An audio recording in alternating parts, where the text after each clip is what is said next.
大家好，我是阿光。为什么饭店里面的手撕包菜这么好吃呢？其实做法非常简单。今天有时间，我就把最家常最好吃的做法分享给大家，让你在家也能吃出饭店的味道。准备一颗有机包菜，用菜刀拍一拍，把包菜的组织拍圆一些，这样方便入味。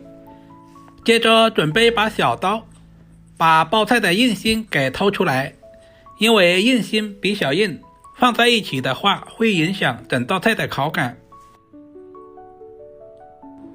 这样处理一下，更容易把包菜叶一片一片的剥下来。包菜含有丰富的膳食纤维、叶绿素以及各种微量元素。把包菜叶全部处理成视频中这样。接着准备一把剪刀，像视频中这样把中间的包菜梗给剪下来，因为包菜叶和包菜梗的成熟度不一样。把所有的包菜叶像视频中这样全部处理一下。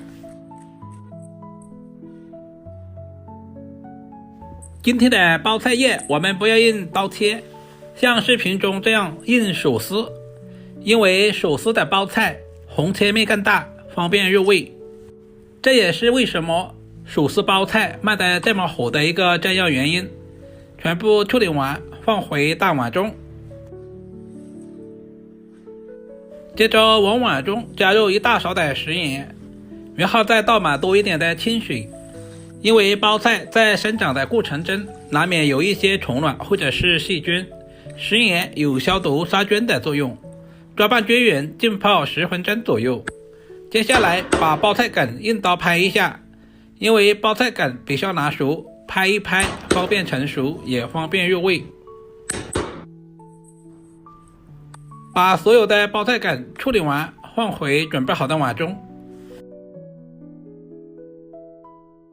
接着往碗中加入小半勺的食盐，我们要提前把包菜梗腌制一下，这样可以去除包菜里面的涩味。抓拌均匀，腌制10分钟左右。接着准备小块去皮的五花肉，切成薄片。其实肉无肉都无所谓，我们要用五花肉里面的油脂来炒包菜，这样炒出来的包菜都有肉的味道。全部切好放在盘中。接下来准备几粒去皮的大蒜，先切成薄片。大蒜可以增加包菜的蒜香味。全部切好放在小碗中。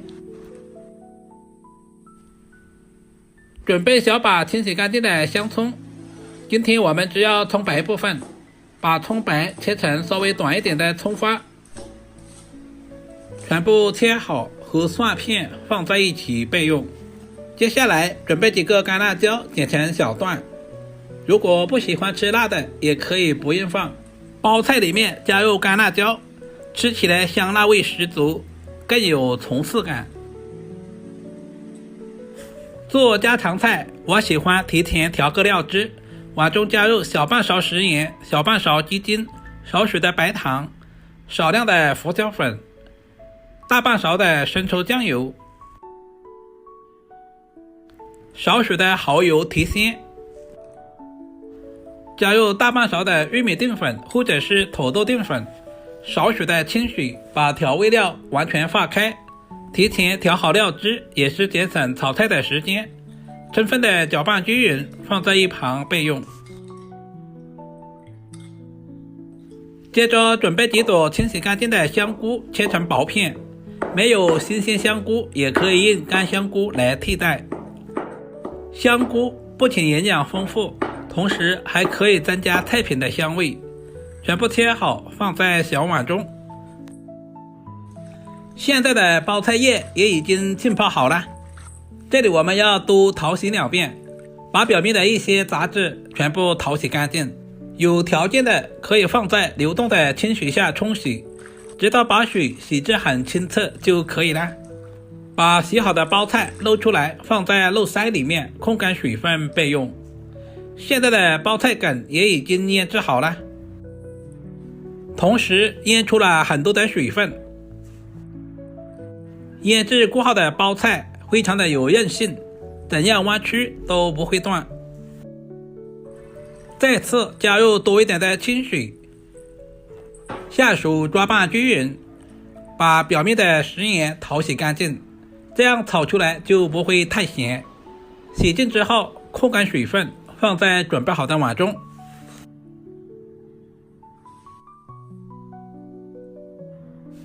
所有食材准备好，我们开始操作。起锅加入少许的食用油，油热之后下入准备好的五花肉，开小火煸炒，把五花肉炒出多余的油脂，炒出香味。整个过程大约要2分钟左右，把五花肉炒至微微发黄，这个时候也炒出了很多的油脂。接下来加入1大勺的红油豆瓣酱，稍微的翻炒一下，把豆瓣酱炒出香味。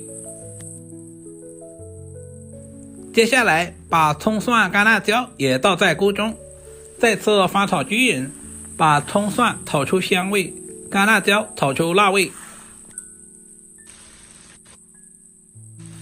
接着把切好的香菇也倒下去，控干水分的包菜梗也倒在锅中，再次翻炒均匀，把包菜梗和香菇炒熟，炒出香味。亲爱的朋友们，视频都看到这里了，借您发财的小手点个赞再左呗，您的每一个点赞留言都是我前进最大的动力，非常感谢。接着把包菜叶全部倒在锅中，再次开大火翻炒均匀，把包菜叶炒至入味。很多朋友炒包菜喜欢用焯水的方式，其实焯过水之后的包菜营养很容易流失，而且吃起来的口感也会大打折扣。接下来把准备好的料汁全部倒在锅中，再次翻炒均匀，使包菜都能够裹上料汁。因为包菜的质地比较硬，所以我们稍微的多炒一会儿，这样可以使包菜更加入味。手撕包菜加入少许的豆瓣酱，酱香味更加的浓郁。开大火把包菜炒出锅气，炒制成视频中这样就可以出锅装盘了。一道营养又美味的手撕包菜就这样做好了。加入了香菇，吃着都有香菇的香味。如果你也喜欢这种做法，就赶紧收藏起来，这样做出来的包菜清脆爽口，不油腻，不管是用来下饭还是下酒都非常的不错，主要是操作还十分的简单。如果视频对您有一点点帮助，就麻烦点赞、收藏、留言并转发出去。我们下个视频再见吧。